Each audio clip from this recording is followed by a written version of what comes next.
habeen wanaagsan daawadayaal ku soo dhawaada barnaamijka caawiya caalamka waxaan ahay Cabdiraxmaan Bidhaan qodobada wararka ugu waaweyn waxay yihiin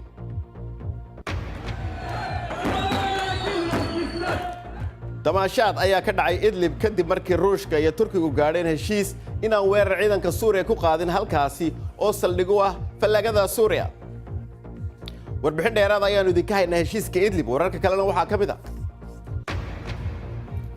tuulo yar oo Falastiiniintu leeyihiin ayaa mas'uuliyiinta Israa'iil rabaan inay dumiyaan warbixin gaar ah ayaanu idinka haynaa daanta galbeed haween darawaliina iyo haween rakaaba nidaamka Al-Nisa taxi waa ab cusub oo haweenka Nairobi isticmaalayaan kuwa aan ragga ku kalsoonayn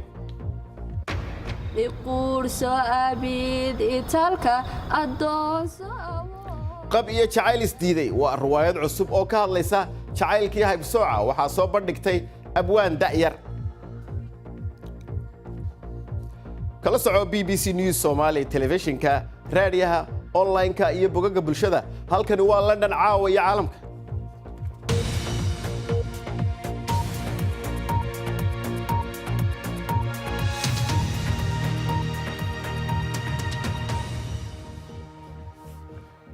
wasiirka difaaca ee Ruushka ayaa ku eedeeyay Israa'iil kadib markii diyaarad sahan oo ciidanka Ruushku leeyahay lagu waayay Mediterranean-ka waxaa saarnaa 15 askari Moscow ayaa sheegtay in diyaaradan sahanka ahi ay tan oo kale u ekeyd waxaana ay sheegeen si kama ay u rideen ciidamada Suuriya wasiirka gaashaandhigga waxa uu sheegay in diyaaradaha Israa'iil dhabarka kaga dhunteen buu diyaaradda Ruushka isagoo toogtay buu isagoo toogashada isaga dhigay waxa ugu yeedhay buu falkan militariga Israa'iil cadowtinimo taas oo bay yiraahdeen cadho keenaysa Israa'iil ayaa iyadu dhankeeda kaga jawaabtay oo tiri waanu ka xunnahay dhimashada 15 Ruushka waxaana taasi si buuxda mas'uuliyadeeda u qaaday weerarka Suuriya waxaana ay sheegeen in markii ciidamada Suuriya ay ridayeen gantaalka ku dhacay diyaaradda Ruushka in diyaaradaha Israa'iil ay ku sii jireen hawada Israa'iil dhinaca kale hadaynu eegno dalkaasi Suuriya dawladda Suuriya ayaa soo dhaweysay heshiiska Ruushka iyo Turkiga ee ku saabsan mustaqbalka gobolka Idlib gobolkan Idlib oo ah meeshii ugu dambeysay mucaaradka Suuriya ku xoogan yihiin ayaa heshiiskaasi waxa ku jira inaan gobolka la weerarin 15 ilaa 20 kilomitir oo Idlibana ay noqoto meel ciidamada ka caagan ilaa bartamaha Oktoobar hadii aynu eegno dad badan ayaa isugu soo baxay halkan gobolkan Idlib oo boqolaal ah oo iyagu halkaasi meesha la yiraahdo Benish dadkaasi ayaa sitay calamada mucaaradka iyagoo ka cadhaysan dawladda waxaana ku dhawaaqayeen talisku ha dhaco wariyaha BBC-da ee Moscow Sarah Rainford ayaa sharaxaysa wararkii ugu dambeeyay The important comment then I think came from Russia's defense minister Sergei waa hadal wanaagsan oo ka soo baxay wasiirka difaaca Ruushka Sergei Shoigu oo sheegay in tani ka dhigan tahay inaysan dhawaan Idlib ka howlgali doonin ciidamada dawladda Suuriya dabcan waa wax toddobaadyo la filayay waana wax madaxweynaha Turkiga Rajab Tayyip Erdogan uu aad uga gorgortamay inuu ka hortago wuxuu ka digay in tani ay horseedi doonto masiibo bani aadanimo oo ka dhacda Idlib wuxuuna xaqiiqdii ka walwalsanaa in qaxooti badan dhinacaas ka soo galaan Turkiga hadda ma cadda sida ay u fududahay in heshiiskan la hirgeliyo dhabtii waa meel ciidamada xagjiriinta ah sida labada madaxweyne ay sheegeen ay dib u guranayaan ujeedka labada hogaamiye wuu cad yahay saacado badan ayay ku gorgortamayeen tan waana kulankoodii 12 maalmood gudaheed oo ay heshiiskan kaga hadlaan bal markan aynu eegno qodobada kale ku jira wararka maanta qaramada midoobay ayaa daabacay warbixin ay ka soo saareen xaaladda xuquuqul insaanka ee dadka Rohingya ee Myanmar warbixintan ayaa mid diiwaan gelisay waxyaabaha ku dhacay iyadoo muujinaysa in hab nidaamsan loo rabay dadkaasi loo tirtiro baarayaasha ayaa soo jeediyay in sharciga la horgeeyo madaxda militariga dalkaasi Nigeria ayaa ku dhawaaqday masiibo qaran kadib markii in ka badan 100 qof ay ku dhinteen fatahaada ka dhacday 10 gobolood dalkaasi roobab laxaad leh ayaa curtay waqtiga roobabka wabiyada Niger iyo Benue ayaa gabiyada jabsaday kuwaasi oo boqolaal qof go'doomiyay roobab dheeraad ah ayaa maanta la sahaminaya ugu yaraan 30 qof ayaa ku dhintay cudurka daacuunka oo ka dilaacay dalka Zimbabwe wasaaradda caafimaadka ayaa sheegaysa in 5,500 qof laga daweeyay calaamadaha cudurkaasi iyadoo imika ay tiradu sii yaraanayso dawladda ayaa sheegaysa inay awdayso bulaacado fatahay dowladda ingiriiska ayaa sheegtay in go'aankii hore ahaa in lagu doonayo in lagu xaliyo khilaafka falastiiniyiinta iyo israa'iil ay iminka israa'iil lafteedu mijaxaabinayso kadib qorshaheedan cusub ee lagu burburinay bay dhaheen tuulo ku taalla daanta galbeed qaramada midoobay iyo baarlamaanka yurub ayaa sheegaya iyaguna tallaabadaasi inay halis ku tahay fursad kasta oo lagu heli lahaa xal labada dal ah maxamed xaraare ayaa ka warramaya waa khilaaf dusha sare u muuqday mid yar balse ay ka dhasheen cawaaqib adag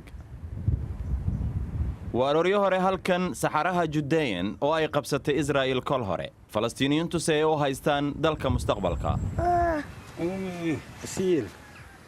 tuuladan khan al axmar waa xilli ay hosaam qasaam iyo asiil oo dibadda ku bariyay xalay ay u kaagacayaan inay tagaan dugsiga hooyadood ayaa diyaarinaysa quraac reer miyigan ka soo jeeda falastiin waxa ay degeen halkan markii laga soo eriyey dalka cusub ee israa'iil 1950-aadkii iminkana maxkamadda sare ee israa'iil ayaa xukuntay in tuuladan ay si sharci darro ah u dhisteen dowladduna qaaddo tallaabooyin ay ku burburinayso يعني كأنه ينتظر الإنسان الموت عندما تخرج waxaanu iska sugaynaa intaanu dhimanayno sidaas ayaa noo sahlan halkiina lagu qasbi lahaa meel aananu garanaynba khan al axmar waxaa la aasaasay ka hor inta aanay israa'iil qabsan dhulkan ha yeeshee wixii ka dambeeyey suuragal maaha in qof reer falastiina uu helo ruqsadda dhismaha qaramada midooba ayaa sheegtay in israa'iil ay ruqsaddani si gaara u siiso dadka yuhuudda ah arrintan oo ka hor imaanaysa sharciga caalamiga ah ciidamada israa'iil ayaa isku dayay inay xiraan waddo la isku maro xiisadda ayaa cirka isku sii shareertay kadib markii raacfaankii ugu dambeeyey looga guulaystay dadka tuuladan tuulada ayaa u diga roganaysa meel aanay cidina u maqnayn ceelna u qodnayn falastiiniyiinta iyo taageerayaashooda ayaa iminka gadood muujinaya ha yeeshee markii la isku daro ciidanka iyo go'aammada iyo awooddeeda siyaasiga ah waxay u muuqataa in israa'iil gacan sarrayn doonto halkan waddadan saxaraha dultaalle ee ka timaada jerusalem khilaafka ayaa hareeyey qaramada midoobay ee laanqeyrta cas ayaa ku sheegay in rarista qasabka ah ee reer khan al axmar ay ka dhigan tahay dembiye dagaal ha yeeshee gunta hoose qoysas ayaa guryo beelaya carruur ayaa dugsiyada ka haraya waxaana muuqata xanuun sugaya jiil kale oo cusub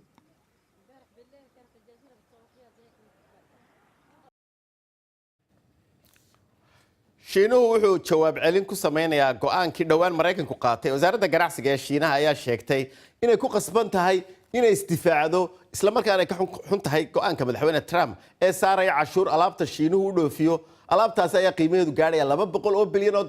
Caaisha Afrax ayaa inoo haysa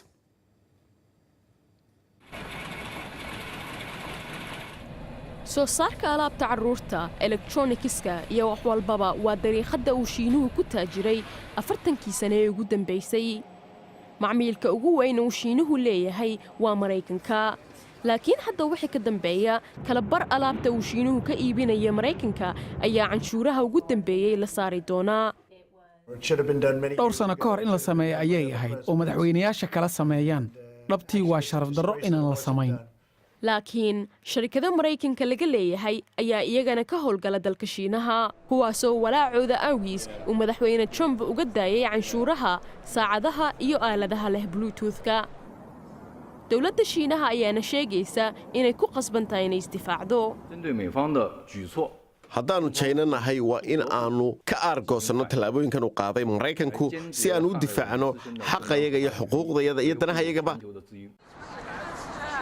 sharikadaha maraykanka ayaa macaamiishooda ugu weyn ay ahaayeen dadka shiinaha ee dabaqadda dhexe waxaana ay ka walaacsan yihiin in dagaalkan ganacsi ay ku weyn doonaan macaamiishooda dhanka kale shiinuhu wuxuu u arkaa in mustaqbalkiisa uu khatar ku jiro isagoo ka gudbaya habkiisii hore ee dhaqaale kobcinta isuna beddelaya dal haysta warshado ku shaqeeya teknolojiyad sarraysa xiisadahan ganacsi ayaana waxyeelayn kara in shiinuhu awood u helo inuu halkaasi gaaro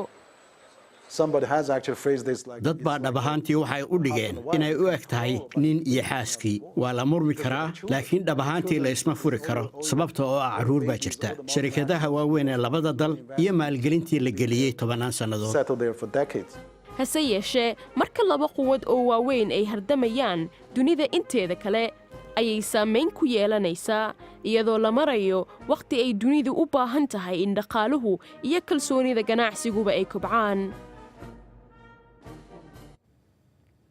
shirkadda Elon Musk uu leeyahay SpaceX ayaa shaaca ka qaaday in qof caadi loo duulin karayo inuu dayaxa ku wareegi karo.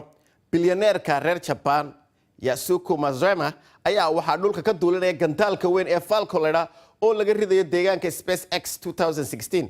waa kan Cabdirasaaq Xaaji Maxamed Siraad oo inoo haya. ugu dambeyntii waxaan odhan karaa aad baan mabsuud u ahay waayo waxaan doortay inaan dayaxa tago. kan waa bilyaneer reer Japan Yusaaka Maezawa. lacagtiisa waxa uu ka sameeyay muusiga iyo faashinka.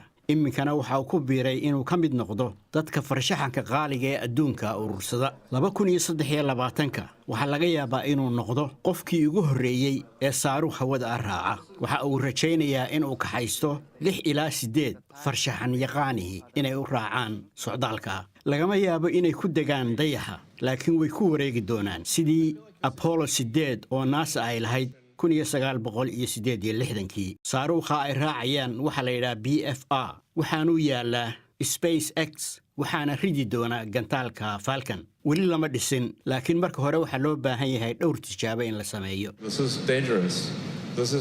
waa halis waxaanay u baahan tahay tababar dheeraad ah. Maezawa waxa uu bixiyay lacag aan la sheegin si uu u noqdo ka ugu horeeya ee socdaalka sameeya. laakiin mashruucu waxa la filayaa inuu ku kaco $5 bilyan sida uu sheegay Mr. Musk. dadka doonaya in ay ganacsi ahaan uga faa'iideystaan hawada waxaa hogaaminaya ninkii asaasay Amazon Jeff Bezos. Elon Musk waxa uu malaynayaa inuu noqon doono ka ugu horeeya laakiin rag kale ayaa meesha ku jira oo doonaya inay ka horeeyaan.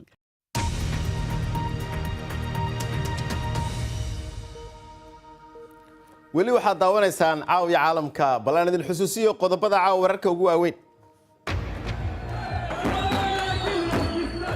gobolka Idlib ee Suuriya ayaa laga soo dhaweeyay heshiiska Ruushka iyo Turkiga oo kala saxeexday inaan weerar ballaaran ciidanka Suuriya ku qaadin halkaasi oo saldhig u ah fallaagada Suuriya. haween darawaliina iyo haween rakaaba nidaamka Al-Nisa taxi waa ab cusub oo haweenka Nairobi u isticmaalayaan kuwa aan ragga ku kalsoonayn. madaxweynayaasha dalalka Eritrea iyo Djibouti ayaa kulmay markii ugu horeysay muddo 10 sano ka badan. shir madaxeed Sacuudiga ka dhacay ayaa Isaias Afwerki iyo Ismaaciil Cumar Gelle ay isku raaceen inay bog cusub oo iskaashi ah furaan. waxayna muddo dheer isku haysteen khilaaf xagga xuduudda ku saabsan kaasi oo mararkana qaarna dagaalo keeni jiray. wariyaha BBC-da Axmed Cabdinuur ayaa goor dhaweed noo faahfaahiyay waxa sababay heshiiskan iyo faa'iidada uu leeyahay gobolka. heshiiskan wuxuu ka dhacay magaalada Jidda ee wadanka Sacuudi Arabiya. waxaana soo qaban qaabisay boqortooyada Sacuudiga. boqorka joogay waxa kaloo joogay xogeeyaha guud ee Jamciyadda Qurumaha ka dhaxaysa Guterres oo isagu sheegay in uu rajaynayo heshiiskan inuu horseedi doono nabad waarta oo geeska Afrika ka dhacda. boqortooyada Sacuudigu dano ay ka leedahay arintan. wadanka Ethiopia haddaad tagtid waxaad arkaysaa markiiba saamaynta Sacuudigu ku leeyahay. garoonka diyaaradaha ee ugu weyn malaha Afrika hadda Bole International Sacuudiga maalgeliyay dhismihiisa iyo quruxdiisa iyo ballaarkiisa haddaad aragto waad la yaabaysaa. marka beeraha jira mashaariic kala jira wadamada khaliijku sidaan ognahay lacagtooda ama dhaqaalahoodu waxay ka timaad shidaalka oo kaliya. marka hadda waxay raadiyaan haddii shidaalkan yaraado ama dhammaadaba nolol kale meel ay maal gashadaan. sidoo kale waxaan ognahay Sacuudigu in uu hore u heshiisiyay wadamada Ethiopia iyo Eritrea. waantii halkaas ka bilaabatayna way ballaaratay. Soomaaliya iyo Ethiopia, Soomaaliya iyo Eritrea, Ethiopia iyo Djibouti. waa adiga arkay gobolkii oo dhan waa isu furmay hadda. Djibouti iyo Eritrea hadda waxa ay ku heshiiyeen waxay tahay inay heshiiyaan. marka Soomaaliduna waa tiri aan wada hadalno waa aan heshiino. marka waxay ku heshiiyeen iskaashi buuxa inay yeeshaan. taas marka haddii la wada hadlo waxay keeni doontaa aakhirka dhulkaas in ama jabuuti loo daayo ama hal kaleba loo helo. dhaqaalaha hoos u dhacay ee dalka Greega waxa uu keenay in guryaha Athens qiimahoodu kala badh hoos u dhaco. Tani waxay keentay in fursad ay u helaan dad ajaanibihi inay ku iibsadaan guryahaasi xaraashka ah. Ganacsatada deegaanka ahina ay uga ijaartaan dadka dalxiiska ah iyagoo isticmaalaya aaladda internetka ee appska ee la yiraahdo PMP. Tani xiisad ayay ka dhex abuurtay dadka ajaanibka ah ee guryaha iibsanaya iyo dadka deegaanka sida uu ku waramayo Cabdixaafid Cawil Ismaaciil. tan iyo markii uu bilaabmay burburka dhaqaalaha Greegu sanadkii 2009 dalxiisayaashu dhowr caanamaal ayuunbay joogaan Athens kadibna waxa ay u gudbaan halkii ay u socdeen sida Santorini ama Crete Orore. Fasilis waa wiil da'yar oo ganacsi la bilaabay qoyskiisa iyo saaxiibadii. Waxay u ilaaliyaan dadka ajnabiga ah ee guryaha ka iibsaday Greega markii uu dhaqaalihiisu burburay. Qiimaha guryaha hoos ayuu u dhacay 46% wixii ka dambeeyay 2008. guryaha waxa xilli kooban oo ku meel gaar ah laga kireeyaa dadka fasaxa u yimaada iyada oo la isticmaalayo aaladda internetka. ilaa 9 sano ka hor ayay qiimaha guryuhu hoos u dhaceen laakiin waxaa kordhay dalxiisayaasha Greega imaanaya. sanadkii hore waxaa yimi 27 milyan, sanadkanna waxaa noo yimi 32 milyan. laakiin dabcan dadka dalka imanaya ee guryaha iibsanaya kadibna si ku meel gaar ah u ijaaraya xaalad ayay abuurayaan haddii ay ka kireeyaan dadka dalxiiska ah. Christos Azaris waxa uu ku dhashay oo uu ku koray magaalada Athens. Markii ay guriga isaga iyo xaaskiisu iibsanayeen waxay noqotay inay xaafad jaban raadsadaan. markii aanu halkan u soo guurnay 60 guriba waa lagu jiray ama dad kale ayaa deganaa laakiin 2 ama 3 sanadood ee u dambeeyay dadkii deganaa oo dhami way guureen xilligii ijaarka oo dhamaaday ama dadka guryaha leh oo si xushmad leh u weydiiyay inay guuraan si ay guryaha dadka dalxiiska uga kireeyaan. markaad eegto taariikhda dhaqanka iyo nolosha magaalada Athens waad garan kartaa sababta ay ajnabigu u doonayaan. laakiin xaaladda ka dhexdhacaysa dadka deegaanka iyo iyaga waa in la xalliyaa. dhowrkii sannadood ee ugu dambeeyay waxaa Nairobi laga bilaabay barnaamijyada moobilada tagaasida lagu dalbado si loo daboolo baahida kordhaysa ee dadka dabaqada dhexe kuwaasi oo doonaya gaadiid jaban oo ammaan ah. Nisa waa barnaamijka haweenka oo kaliya ay ku dalban karaan tagaasida sidoo kale darawalada wado dhamina waa haween. barnaamijkan ayaa siiyay hab gaadiid ay ku safraan haweenka aan ku qanacsanayn tagaasida rag wadaan sababo diimeed ama ammaan. Suhayba Maxamed Badqas ayaa ka waramaysa.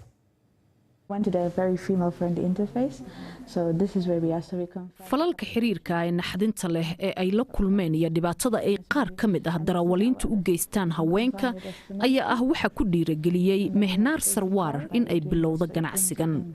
waxay hadda un bilowday ab la yiraahdo An-Nisaa taa oo macnaheedu yahay haween. waa taksi ku shaqeeya online-ka oo haween kaliya ay darawale ka yihiin dumar kaliya ayayna qaadaan. waxaan ragga u haynaa fursado badan waxay ku shaqaysan karaan Uber iyo Taxify. dadka ugu badan ee badbaadinta u baahan waa dumarka. marka waxaan isku dayaynaa in dumarkaan u fidino adeeg u gaar ah oo ay u baahan yihiin. ma ahan inaan dadka kala soocayno ee waa un tayada dumarka oo sare loo qaadayo iyo in dumarka ay lahaadaan meel iyaga u gooni ah maadaama ay wixiiba iska noqdeen wax ragga uu u badan yahay. magaalada Nairobi waxaa lagu qiyaasaa in ay ka howlgalaan in ka badan 10,000 oo tagaasi ah kuwaas oo celcelis ahaan midkiiba maalintii gala 4 safar sida lagu sheegay xog rasmi ah. taa oo qiimaha ganacsiga tagaasida magaalada ku qiyaastay in maalintiiba laga soo xareeyo $200,000. dad badan ayaa ku shaqaysta tagaasida dalkan inta badanna darawal waxa ka ah rag. halkan aan ku suganahay ugu yaraan 10 tagaasi ayaa taala mana jirto qof dumar ah oo iyagu kaxeeya tagaasida. inkastoo inta badan tagaasida ay rag wadaan ay yihiin kuwo ammaan ah oo la raaci karo haddana dumar badan ayaa waxa ay dareemayaan in tagaasida ay dumarku wadaan ay ka qatar yar yihiin kuwa kale. abkan cusub ee tagaasida ee An-Nisaa ayaa durbaba noqday mid laga hadalhaya magaaladan oo ay jeclaadeen haweenka Nairobi.